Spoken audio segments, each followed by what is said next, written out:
ಎಲ್ಲ ನನ್ನ ಸಹೋದ್ಯೋಗಿಗಳೇ, ಎಲ್ಲ ಮಾಧ್ಯಮ ಮಿತ್ರರೇ, ಈ ಮಾಧ್ಯಮ ಗೋಷ್ಠಿ ಒಂದು ಪಕ್ಷದ್ದು ಇಲ್ಲ ಒಂದು ಸರ್ಕಾರದಲ್ಲ. ಈ ಮಾಧ್ಯಮ ಗೋಷ್ಠಿ ಇಡೀ ರಾಜ್ಯದಲ್ಲಿ ಇರುವಂತ ಎಲ್ಲ ಕೂಲಿ ಕಾರ್ಮಿಕರ ಬದುಕು ಜೊತೆಗೆ ಗ್ರಾಮೀಣ ಪ್ರದೇಶದ ಅಭಿವೃದ್ಧಿ ವಿಚಾರದಲ್ಲಿ ಕಳೆದ 20 ವರ್ಷದಿಂದ ಏನು ನಮ್ಮ ಹಳ್ಳಿಯ ಜನ ದುಡಿದು ಬೆವರು ಸುರಿಸಿ ಆ ಊರನ್ನ ಅಭಿವೃದ್ಧಿ ಮಾಡ್ತಾ ಇದ್ರು ಮತ್ತು ವೈಯಕ್ತಿಕವಾದಂತ ಅವರ ಬದುಕಿನಲ್ಲಿ ಒಂದು ಶಕ್ತಿ ತುಂಬುತ್ತಾ ಇತ್ತು. ಅದಕ್ಕೆ ಇವತ್ತು ಒಂದು ಕೊನೆ ಇತಿಹಾಸವನ್ನ ಎಳೆದಿದ್ದಾರೆ. ನನಗೆ ಆಶ್ಚರ್ಯ ಆಗ್ತದೆ.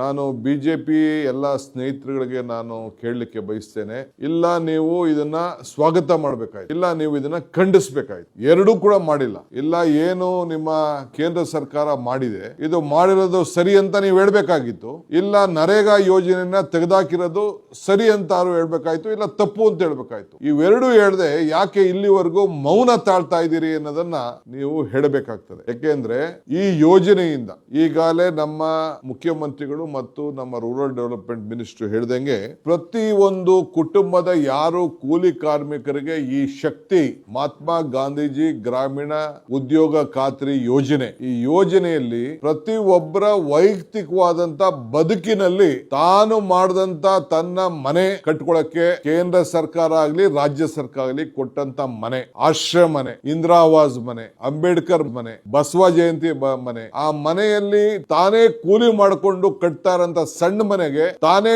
ಕೂಲಿ ತೆಗೆದುಕೊಳ್ಳುವಂತ ಶಕ್ತಿ ಇವತ್ತು ಮನಮೋಹನ್ ಸಿಂಗ್ ಅವರ ಸರ್ಕಾರ, ಕಾಂಗ್ರೆಸ್ ಸರ್ಕಾರ, UPA ಸರ್ಕಾರ ಕೊಟ್ಟಿದೆ. ಜೊತೆಗೆ ಪ್ರತಿಯೊಬ್ಬನ ಜಮೀನಿನಲ್ಲಿ ಜಮೀನ್ ಮಟ್ಟ ಮಾಡ್ಕೊಳ್ಳಿಕ್ಕೆ, ಇಂಗು ಗುಂಡಿ ತೋಡ್ಕೊಳ್ಳಿಕ್ಕೆ, ಇಲ್ಲ ಏನಾರು ಒಂದು ಗಿಡಗಳನ್ನ ರೇಷ್ಮೆ ಹಾಕ್ಲಿಕ್ಕೆ, ಮಾವಿನ ಗಿಡ ಹಾಕೊಳ್ಳಿಕ್ಕೆ, ಇಲ್ಲ ಯಾವುದೇ ಆಗ್ಲಿ ಅವನು ವ್ಯವಸಾಯ ಮಾಡ್ಕೊಳ್ಳಿಕ್ಕೆ, ಅವನ ವ್ಯವಸಾಯ ಮಾಡ್ಕೊಳ್ಳೋದಕ್ಕೂ ಕೂಡ ಅವನಿಗೆ ಕೂಲಿಯನ್ನ ಪಡ್ಕೊಳ್ಳಿಕ್ಕೆ, ಅದನ್ನ ರಿಜಿಸ್ಟರ್ ಮಾಡ್ಬಿಟ್ಟು ಕೂಲಿಯನ್ನ ಪಡ್ಕೊಳ್ಳಿಕ್ಕೆ ಒಂದು ಅವಕಾಶ ಇದೆ. ನಾನು ತಮ್ಗೆ ಹೇಳಲಿಕ್ಕೆ ಬಯಸ್ತೇನೆ, ನೋಡಿ, ಒಂದು ಇನ್ಫ್ರಾಸ್ಟ್ರಕ್ಚರ್ ಬೇರೆ ವಿಚಾರ, ನಾನು ಅದಕ್ಕೆ ಆಮೇಲೆ ಬರ್ತೀನಿ. ಇಂಡಿವಿಜುವಲ್ ಆಗಿ improving livelihoods through horticulture, sericulture, plantation, forestry, ಆಮೇಲೆ ಡೆವಲಪ್ಮೆಂಟ್ ಆಫ್ ವೇಸ್ಟ್ ಲ್ಯಾಂಡ್, ಯಾವ್ದಾದ್ರು ವೇಸ್ಟ್ ಲ್ಯಾಂಡ್ ಅಂತ ಅವ್ರ ಭೂಮಿಗಳಲ್ಲಿತ್ತು ಅದನ್ನೆಲ್ಲ ಮಟ್ಟ ಮಾಡ್ಕೊಳ್ಳಿಕ್ಕೆ ಸ್ವಂತ ಭೂಮಿಲಿ, unskilled wages construction houses sanction and Indira Awas Yojana and other state and central government scheme.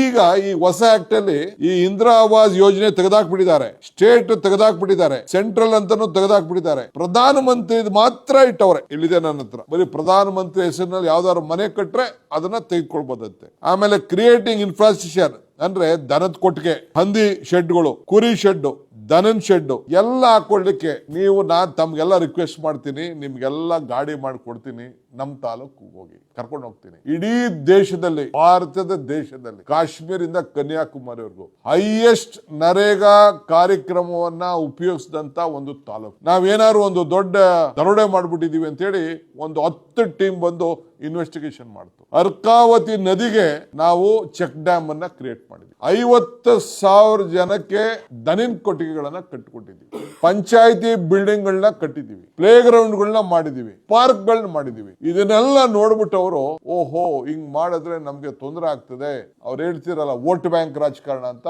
ಅದಕ್ಕೆ ಏನಾದ್ರು ಧಕ್ಕೆ ಆಗ್ತದೆ ಅಂತ ಹೇಳಿ ಇವತ್ತು ಮಾರಕವಾಗಿ ಇವತ್ತು ಎಲ್ಲ ಪಂಚಾಯತಿಗಳಿಗೆ, ಪಂಚಾಯತಿ ಮೆಂಬರ್ಗಳಿಗೆ ಕೊಟ್ಟಂತ ಅಧಿಕಾರ ಏನಿತ್ತು, ಯಾಕೆಂದ್ರೆ ಪ್ರತಿಯೊಂದು ಕಾರ್ಯಕ್ರಮಗಳ ಕೂಡ ಯಾರ್ಯಾರು ಕೂಲಿ ಮಾಡ್ಕೊಳ್ಳಿಕ್ಕೆ ಶಕ್ತಿ ಇತ್ತು, ಯಾರ್ಯಾರು ಅವನ ಜಮೀನಿನಲ್ಲಿ ಅವನು ಉತ್ಪಾದನೆ ಮಾಡ್ಕೊಳ್ಳೋಕೆ ಶಕ್ತಿ ಇತ್ತು, ಅದನ್ನ ಹೋಗಿ ಪಂಚಾಯತಿಗೆ ಒಂದು ಅರ್ಜಿ ಕೊಡ್ತಿದ್ದ, ಪಂಚಾಯತಿಯವರು ಪ್ಲಾನ್ ಆಗ್ತಾ ಇದ್ರು, ಅದನ್ನ ಲೋಡ್ ಮಾಡ್ತಾ ಇದ್ರು, ಅವನಿಗೆ ನೇರವಾಗಿ ಅವನು ಕೂಲಿ ಮಾಡ್ಕೊಳ್ಳೋದಕ್ಕೆ ತಂಬನ್ನು ಕೊಟ್ಟು, ಅದು ಬಯೋಮೆಟ್ರಿಕ್ ಕೂಡ ಈಗ ಅವಕಾಶ ಇತ್ತು. ಅದನ್ನ ಇವತ್ತು ತಪ್ಪಿಸಿ ಇದನ್ನ ಕಾಂಟ್ರಾಕ್ಟರ್ಗಳ ಕೈ ಕೊಟ್ಟಿದ್ದಾರೆ. ನೀವು ತೆಗೆದುಕೊಂಡು ನೋಡಿ, ಈಗಿನ ಕಾನೂನು ನಾವಿಲ್ಲಿ ಕೊಟ್ಟಿದ್ದೀವಿ ಲಾಸ್ಟ್ ಅಲ್ಲಿ, ಗುತ್ತಿಗೆದಾರರಿಗೆ ಅವಕಾಶ ಮೊದಲು ಇರಲಿಲ್ಲ, ಈಗ ಗುತ್ತಿಗೆದಾರರಿಗೆ ಅವಕಾಶ ಇದೆ, ಕಾಂಟ್ರಾಕ್ಟರ್ಗಳಿಗೆ ಈಗ ಬೆಳೆಸಲಿಕ್ಕೆ. ಅದು ಏನು ಕೇಂದ್ರ ಸರ್ಕಾರದಿಂದ ನೇರವಾಗಿ ಆರ್ಟಿಫಿಷಿಯಲ್ ಇಂಟೆಲಿಜೆನ್ಸ್ ಉಪಯೋಗಿಸಿ ಅಲ್ಲಿಂದನೇ ಹೇಳ್ತಾರಂತೆ ಯಾವ ತಾಲೂಕಲ್ಲಿ ಕೆಲಸ ಮಾಡಬೇಕು, ಯಾವ ಊರಿನಲ್ಲಿ ಕೆಲಸ ಮಾಡಬೇಕು ಅಂತೇಳಿ. ಈ ರೀತಿ ಈ ಯೋಜನೆ ಏನು ಇವತ್ತು ತಂದಿದ್ದಾರಲ್ಲ, ಮುಂದಕ್ಕೆ ನಾನು ಬಿಜೆಪಿ ರಾಜ್ಯದ ಯಾವ ರಾಜ್ಯದಲ್ಲೂ ಇದು ಸಕ್ಸಸ್ ಆಗಲ್ಲ. ಬಿಡಿ, ಇದು ನಮ್ಮ ಸರ್ಕಾರಗಳದ್ದು ಬಿಡಿ, including the own BJP run state, even ಆ ಸ್ಟೇಟ್ ಅಲ್ಲೂ ಕೂಡ ಈ ಕಾರ್ಯಕ್ರಮವನ್ನ ಯಶಸ್ಸು ಮಾಡಲಿಕ್ಕೆ ಸಾಧ್ಯ ಇಲ್ಲ. ನಾನು ಹೇಳ್ತಾ ಇದ್ದೀನಿ, any central minister Y has not welcomed it? ಇಲ್ಲ ನಾವು ನರೇಗಾ ತೆಗೆದಿದ್ದು ನಾವು ಒಳ್ಳೆ ಕೆಲಸ ಮಾಡಿದೀವಿ, ನರೇಗಾ ಕಿತ್ತಾಕಿದ್ದು ಅಂತ ಯಾಕೆ ಮಾತಾಡ್ತಾ ಇಲ್ಲ?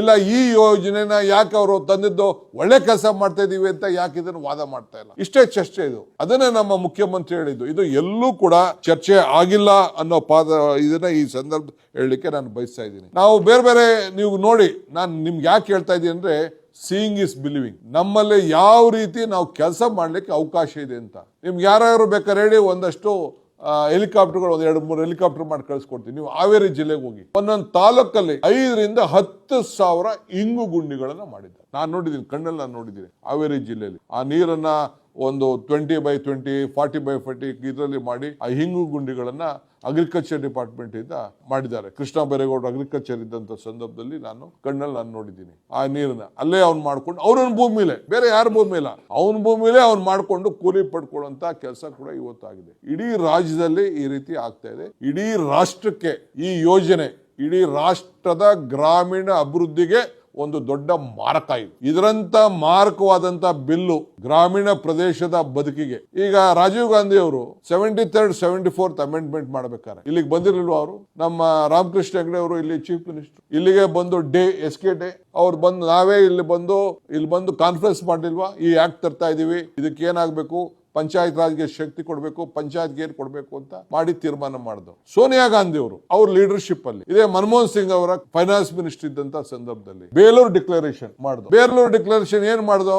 25 ಇಲಾಖೆಗಳಲ್ಲಿ ಪಂಚಾಯತಿಗಳಿಗೆ ಶಕ್ತಿ ತುಂಬುವಂತ ಕೆಲಸ ಮಾಡಿದ್ರು. ಆ ಶಕ್ತಿ ತುಂಬುವಂತ ಕೆಲಸದಲ್ಲಿ ಈ ನರೇಗಾ ಬಂದಿದ್ದು. ಎಲ್ಲ ಇಲಾಖೆಗೆ ಸಂಬಂಧಪಟ್ಟ ಎಲ್ಲ ಅಂಗನವಾಡಿಗಳು, ಇಲ್ಲಿ ನೋಡಿ, ಅಂಗನವಾಡಿ ಬಿಲ್ಡಿಂಗ್ ಕಟ್ಟಲಿಕ್ಕೆ, ಗ್ರಾಮ ಪಂಚಾಯತಿ ಆಫೀಸ್ ಕಟ್ಕೊಳ್ಳಿಕ್ಕೆ, ವುಮನ್ ಸೆಲ್ಫ್ ಹೆಲ್ಪ್ ಗ್ರೂಪ್ ಕಟ್ಟಲಿಕ್ಕೆ, ಫೆಡರೇಷನ್, ಸೈಕ್ಲೋನ್ ಶೆಲ್ಟರ್ಗಳು, ಕ್ರಿಮಿಟೋರಿಯಂಗಳು, ಬ್ಲಾಕ್ ಲೆವೆಲ್ ಅಲ್ಲಿ ಎಲ್ಲ ಕೂಡ ಕಟ್ಟಲಿಕ್ಕೆ ಒಂದು ಅವಕಾಶ.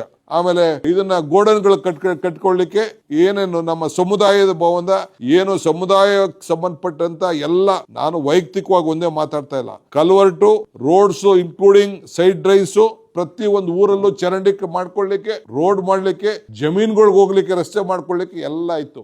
ಇನ್ನು ಮುಂದಕ್ಕೆ ಒಂದು ಮನೆ ಕೂಡ ಮಾಡ್ಕೊಳ್ಳಿಕ್ಕೆ ಸಾಧ್ಯ ಆಗುದಿಲ್ಲ. ಒಂದು ಊರಲ್ಲಿ ಒಂದು ಚರಂಡಿ ಮಾಡ್ಕೊಳ್ಳಿಕ್ಕೆ ಸಾಧ್ಯ ಇಲ್ಲ.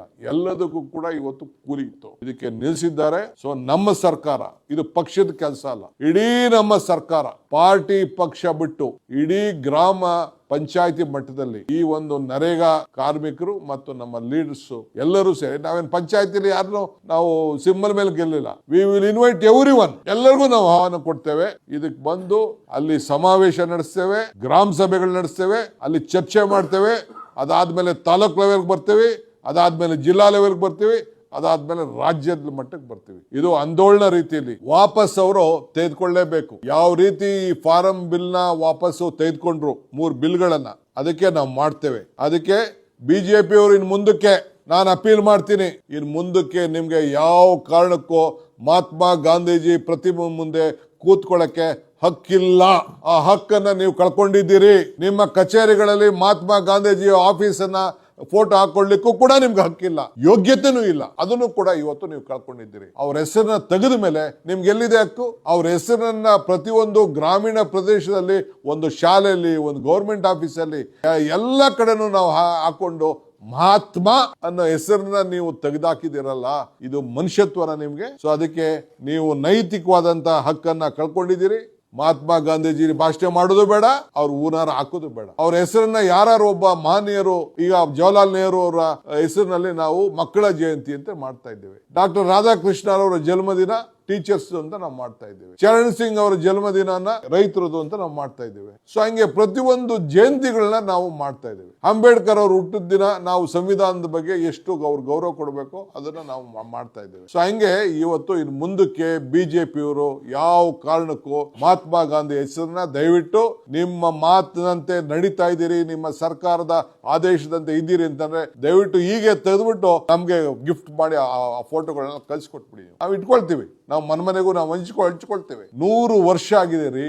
100 ವರ್ಷ ಮಹಾತ್ಮ ಗಾಂಧೀಜಿ ಅವರು ಈ ದೇಶದ ಸ್ವಾತಂತ್ರ್ಯದ ನಾಯಕತ್ವವನ್ನು ವಹಿಸಿ 100 ವರ್ಷ ಆಗಿದೆ. ಆ 100 ವರ್ಷದ ಸಂಭ್ರಮ ಆಚರಣೆ ಮಾಡೋಂಥ ಸಂದರ್ಭದಲ್ಲಿ ಅವ್ರ ಹೆಸರನ್ನ ತೆಗೆದು ಅವ್ರನ್ನ ಹೆಸರಿಗೆ ಕೊಲೆ ಮಾಡ್ತಾ ಇದ್ದೀರಲ್ಲ, ಇದಕ್ಕಿನ್ನ ಈ ದೇಶದ ಇತಿಹಾಸದಲ್ಲಿ ಮಾಡಿದಂತ ಅವಮಾನ ಇನ್ನೊಂದಿಲ್ಲ ಅಂತ ಹೇಳಲಿಕ್ಕೆ ನಾನು ಬಯಸ್ತಾ ಇದ್ದೇನೆ. ಇದಕ್ಕೆ ಈ ಹೋರಾಟ ಪಕ್ಷ ಭೇದವನ್ನು ಮರೆತು ನಮ್ಮ ಹೋರಾಟವನ್ನು ರೂಪಿಸ್ತೇವೆ. ಯಾರು ಜಾಯ್ನ್ ಆಗ್ಬೋದು, ಆದ್ರೆ ಹಳ್ಳಿ ಪ್ರದೇಶದ ಜನರ ಬದುಕಿನಲ್ಲಿ ಇವತ್ತು ಒಂದು ದೊಡ್ಡ ಆಘಾತ ಉಂಟಾಗಿದೆ. ಇದರ ವಿರುದ್ಧ ವಿಶೇಷವಾಗಿ ಮೀನುಗಾರಿಕೆಗೂ ಕೂಡ ನಮ್ಮ ಕರಾವಳಿ ಪ್ರದೇಶ ಅವರಲ್ಲೂ ಕೂಡ ಮೀನುಗಾರಿಕೆ ರೈತರು ಕೂಡ ಯಾರು ಮೀನುಗಾರಿಕೆ ಮಾಡ್ತಾ ಇದ್ರು ಅವರು ಕೂಡ ಕೂಲಿ ತೆಗೆದುಕೊಳ್ಳುವಂತ ಒಂದು ಅವಕಾಶ ಇತ್ತು. ನಾನು ಪ್ಲಾಂಟೇಶನ್ ಮಾತಾಡಕ್ ಹೋಗ್ತಾ ಇಲ್ಲ, ಪ್ಲಾಂಟೇಶನ್ ಅಲ್ಲೂ ಕೂಲಿ ಮಾಡ್ಕೊಳಕ ಇತ್ತು. ಈಗ ಇಡೀ ರಾಜ್ಯದಲ್ಲಿ ಅವರು ಕೂಲಿ ನಗರಗಳಲ್ಲಿ ಬಿಟ್ಟು ಗ್ರಾಮೀಣ ಪ್ರದೇಶದಲ್ಲಿ ಮಾಡ್ಕೊಳ್ಳುವಂತ ಅವಕಾಶ ಇತ್ತು. ರಾಜಸ್ಥಾನದಲ್ಲಿ ನಗರದಲ್ಲೂ ಆಗ್ಬೇಕು ಅಂತ ಕಾಂಗ್ರೆಸ್ ಪಕ್ಷ ಸರ್ಕಾರ ಒಂದು ಕಾನೂನು ತೆಗೆದುಕೊಳ್ಬಂತು. ಸೊ ಅದರಿಂದ ಈ ವಿಚಾರದಲ್ಲಿ ನಮ್ಮ ಪಕ್ಷ ಮತ್ತು ಸರ್ಕಾರ ಜೊತೆ ಸೇರಿ ಈ ಹೋರಾಟವನ್ನ ತೆಗೆದುಕೊಂಡು ಹೋಗ್ತದೆ ಅನ್ನೋ ಮಾತನ್ನ ಈ ಸಂದರ್ಭದಲ್ಲಿ ತಮ್ಗೆ ಹೇಳಲಿಕ್ಕೆ ನಾನು ಬಯಸ್ತಾ ಇದ್ದೇನೆ.